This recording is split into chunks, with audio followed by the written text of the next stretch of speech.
The story begins with a new teacher named Smith who was teaching in his class. As soon as he turned toward the blackboard, a boy named Ty crushed a piece of paper and threw it at him. But Smith was a secret agent. He had already noticed and caught the paper piece and threw it back right onto Ty's face. Seeing this, all the children were shocked. Ty got very angry and moved forward to fight Smith, but Smith easily defeated him. Then another student named Riggs stood up. Roriggs had a weapon in his hand. When Smith asked Ragus to hand over his weapon and he refused, Smith twisted his fingers and snatched it away.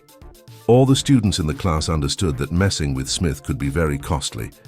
Now the class was completely silent, as if everyone had turned into stone. Smith took control of the class and started teaching everyone. Actually, some time ago, this man was a secret military spy. His real name was Jonathan Shell. Shell and his companions were given a secret mission, and they were successfully carrying it out. But somehow the news reporters found out about it. After that, the government, to save its reputation, lied that these soldiers acted on their own. We didn't send anyone. They were given money to keep their mouths shut.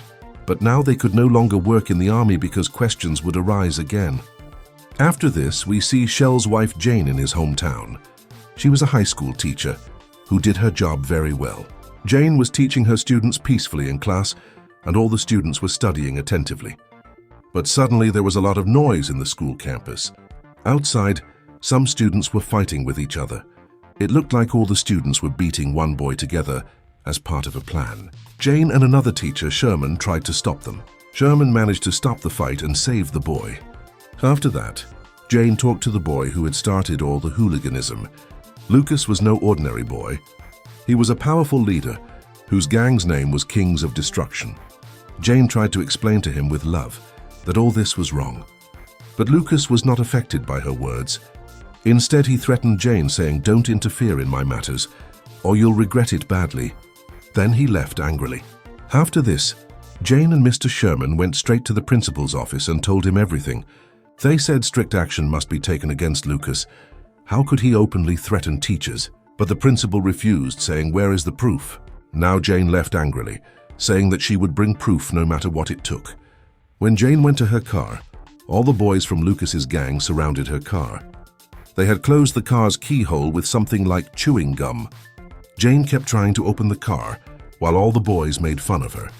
After much struggle, the car finally opened, and Jane left. When Jane reached home, her husband Shell was waiting for her. Seeing her husband, she took a breath of relief. Jane was very happy to see her husband after so long. Shell told Jane that he had been expelled from the army. After that, the two talked about their future. Shell could not understand what he would do next. The next morning, Jane went jogging on the beach, but she didn't know that a member of Lucas's gang was waiting for her. As soon as Jane reached near him, he attacked her with a stick. Luckily, Shell was nearby. Hearing the sound, he came to save Jane. Then he took Jane to the hospital for treatment. There, Jane told Shell that the attack was done by students from the school. Shell realized that his wife was very scared and promised her that he would not let anything happen to her, and that those who did this to her would be punished. Shell decided that he would go undercover as a teacher and root out this problem from the school completely. Shell began preparing for his new mission. He changed his name to Jane Smith and filled out the job form for the school. There he met the principal. The principal politely told Shell that we could only keep you for a short time, to which Shell replied that it's fine, I will do my job very well. Along with this job, Shell knew his mission was to find out who attacked Jane. On the first day of school, when Shell went into the classroom, he saw students like never before. They were very rude, like wild animals. This room didn't look like a classroom from any angle. When Shell started taking attendance, he realized that no one wanted to study, and no one knew how to behave properly. After a while, our Jane Smith met Mr. Sherman again in the staff room, and he introduced her to the school librarian, Dylan. During the conversation, Sherman said that there's a boy named Lucas, whose gang is very dangerous and they have scared everyone, and taken control of the school. Anna believed that maybe even the principal was involved with them. But Sherman interrupted, saying the principal used to be a policeman. He can't do such a thing. Hearing Anna's words, Smith began to suspect the principal. Later, while talking to the principal, Smith noticed some strange things, like a golden Rolex watch which was very expensive and couldn't be bought with a principal's salary. He intentionally started asking provocative questions so the principal would react. But the principal said, "Focus on your class, not on my watch." Anyway, in the evening, Smith met his military team again. These were the same people who had also been expelled from the army along with him. They all came there at his request, and Smith told them to keep an eye on the school. One of his companions, Holland, said he didn't want to get involved, but the others agreed. The next day, when Smith was teaching in class, the same paperball incident happened where the story had begun. After being humiliated in class by Smith, Rory just went straight to the principal to tell him everything. After that, the principal immediately told the security guard Marvin to go to Smith's class. When Marvin reached there, he was surprised to see that all the students were sitting quietly studying. When Marvin told this to the principal, he was shocked. The principal decided to wait until the class ended. Smith was talking to the students, and they began telling him what had happened to them. Then Lucas asked his new teacher a question. "Have you ever been attacked with a knife?" Some students began showing Mr. Smith the knife scars on their bodies. This was their failed attempt to scare their teacher. A few days later, Smith was watching some CCTV footage when he saw the principal coming toward his room. Smith quickly shut down his laptop and started acting normal. As soon as the principal entered, he said that some students are planning to get you out of school. Apologize for what you did. But Smith said, "I won't apologize to the students." The principal said, "I can't tolerate such behavior. You should leave the school. You should leave the school." But Smith replied that according to our contract, you have to give me 2 weeks' notice first. Seeing Smith's confidence, now even the principal started suspecting that this man wasn't an ordinary teacher. He told his team to check all his certificates. The investigation revealed that all of Smith's documents were fake and all the records were false. The next day, when Smith was teaching, Lucas and his friends entered the class late. They wanted to irritate Smith. When Smith stopped them, Lucas arrogantly said sorry. Then Smith strictly said, "Write sorry 10 times on the blackboard." But Lucas didn't get up from his seat. Then Smith said, "Now you will write sorry 100 times. Now Lucas realized that he had to write because Smith was stubborn. Then, to make the class atmosphere better, Smith asked all the students about their future plans, what they wanted to do in life. From such talks, the students began to feel that he was a good man who wanted to make them better people. His words made all the students emotional, as if someone had opened their eyes. After the class ended, suddenly the principal entered and said, "Wow, you handled the class very well." "All right, sir. Come to my office. I need to talk to you." Before Smith reached there, the principal had made another plan. He was actually planning to kill Smith with Lucas, but they didn't know that Smith was 2 steps ahead. He had already seen their meeting on CCTV and went to meet them fully prepared. Smith wore a bulletproof jacket, went inside the library and waited quietly. Behind him, Lucas and the principal's hired goons also arrived. As soon as they entered, Smith fearlessly attacked them. Using his fighting skills, he took down all the goons and started throwing them one by one out the window. But one gang member got hold of Smith's gun and immediately shot him. Then Lucas told him to kill the librarian too and escape. As soon as he aimed at the librarian, Smith made them realize he was alive and threw him out the window too. After this, as Smith was coming down the building, the principal saw him and pretended to be innocent, as if he knew nothing. But Smith acted as if nothing happened. Hearing this, the principal was shocked, thinking, what kind of man is this?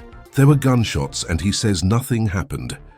Meanwhile, Mr. Sherman went to Jane's house. While talking, he saw a photo of Jane and her husband and said, "This man is the new teacher at our school." On the other hand, Smith's team members were keeping an eye on the entire gang. One of them followed Lucas and kept informing Smith about his location. In the evening, when Smith came home, he got scared because Jane had found out the truth. She said, "Sherman told me everything." Now that she knew everything, Smith told her that your school is full of corruption. Even your principal is connected with the gang. Now Smith was ready to do anything to save the students. Smith's team was doing its job well. At the same time, Joey called Smith to the port because he suspected that a big drug deal was about to happen, involving Lucas's gang members. They waited for night, and then caught the gang members red-handed. Smith pointed his gun at them and told them to lie down quickly, then took their guns. While Smith was handling them, Joey went to attack the others. Then Smith's old companion Holland arrived. It looked like he was connected to the gang. He pointed his gun at Smith and told him to fight that goon. The goon was much bigger and stronger than Smith, but still a fierce fight broke out. The goon kept attacking Smith one after another, but finally Smith struck his neck hard and kicked him down. Seeing Smith's courage, Holland laughed and said, "You still have the fire in you." Then, as the goon ran from behind to attack Smith again, Holland shot him to save his friend. They threw all the drugs into the river and took the money with them. The next morning, the principal saw the news at home about how many drugs were found near the river. While he was thinking about it, the drug lord Chrono called and threatened him, saying, "Give me the money for the drugs I sent." The frightened principal went to school and started arguing with Lucas about how this happened. Lucas said Smith is behind all this, but Smith was not in the mood to hide anything. He made an announcement throughout the school that he would use the drug money to improve the school, and also threw a pizza party for all the students. Then the principal arrived and started threatening Smith in front of everyone that he would fire him. But now Smith had won everyone's hearts. All the children were happy, and Sherman was also ready to support Smith completely. Smith told him, "You are a decent man, don't get involved in this mess. That principal is also with the enemies. These are dangerous people." But Sherman still believed the principal was a good man. That night, Smith was targeted again. 2 gang members followed him in a car and at the right moment shot at him. Smith's car lost control and crashed into a house. It was a severe accident, and everyone thought Smith was dead. At the same time, Sherman saw some gang members packing drugs in the school basement. Sherman thought this was the right time to collect evidence, but the principal saw his shadow and started following him. Sherman was with his student Layla at that time. He told Layla to hide while he distracted the goons, and no matter what happened, go tell Smith. After that, Sherman tried to run away, but was finally surrounded by the principal and his goons, and the principal shot him himself. Sherman's student Layla saw everything from hiding and later told her friend about it. The next day, the whole school heard that Smith had died in an accident, and all the students were sad. Suddenly, Smith entered the school, and everyone was shocked to see him alive. "What happened? Why are you so sad? Did someone die?" The gang members were frozen like statues. After some time, Smith met a teacher named Wolfson. Smith had solid proof that Wolfson was also involved in drug dealing. Smith told him to stop ruining these kids' lives and help me end all this. But Wolfson refused. Then Smith caught him alone and tortured him to extract inside information. Meanwhile, the gang members planned to attack Jane's house. They broke the window, entered, and held Jane at gunpoint. At the same time, the girl Layla came with her friend to tell Smith the truth about Sherman's death. But the goons captured them too. A while later, Smith returned home. He already sensed something was wrong, but he pretended to fall into the trap and suddenly attacked the goons. But there were too many of them. They somehow captured Smith. Lucas told his boss everything on the phone, and Chrono said, "Kill them all immediately so nothing interferes with our drug business." Then the doorbell rang. It was Jane's landlady. Lucas told Jane to quickly get rid of the old woman somehow. Jane did exactly that, but during this, Smith got an opportunity. He stabbed a goon's leg with a knife, stood up, and started taking them down one by one. But Lucas pointed a gun at Jane and told Smith, "If you want to see her alive, drop your gun." Smith had no other option, so he threw his gun. Lucas pushed Jane aside and was about to kill Smith when Lila's friend picked up the gun and shot Lucas. Now all the goons were dead. Smith loaded all the bodies into a car and delivered them to the principal. This was Smith's declaration of war.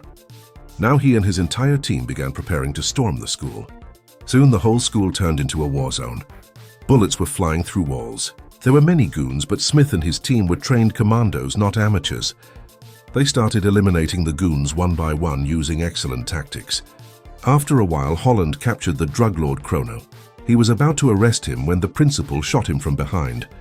Then he hid with Chrono, waiting for Smith, but Smith cleverly turned off the lights before entering. He suddenly attacked them, fighting alone against 2 men. While fighting the principal, Chrono shot Smith in the shoulder from behind.